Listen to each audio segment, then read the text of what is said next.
And so we have this, you call it like a seesaw, a teeter totter, that basically are they're working against each other to help you sleep better. Can you kind of talk about how those two interact and why, even though I'm exhausted and need sleep, I find myself laying in my bed, looking up at the ceiling, unable to fall asleep? Yes. So there are two systems that drive us to wake up and fall asleep. One is your circadian rhythm, which is essentially your body clock.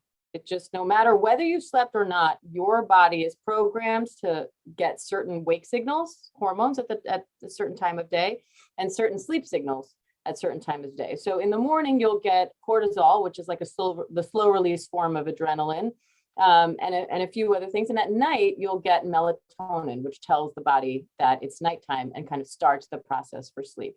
And what times you get those things is what determines whether you're a morning person or whether you're a night owl.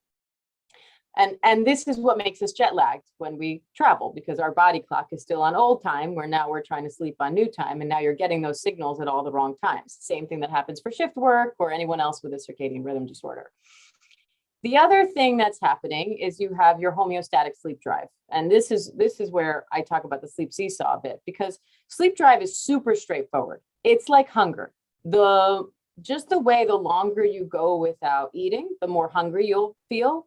And the more you eat, the less hungry you will be. Your sleep drive works the same way. The longer you go without sleeping, the more the chemical adenosine builds up in your brain. And adenosine is what makes us feel sleepy. And as we sleep, adenosine dissipates. So ideally, you want these two systems to work together so that we wake up at the time that our circadian rhythm is sending us those morning wake signals. Because we got a full night's sleep, our adenosine levels are very low, if not non-existent. And so we don't feel sleepy from the adenosine, and we're getting the wake signals from our circadian rhythm. We go through the day. Everyone generally has a dip in the middle of the day in their circadian rhythm.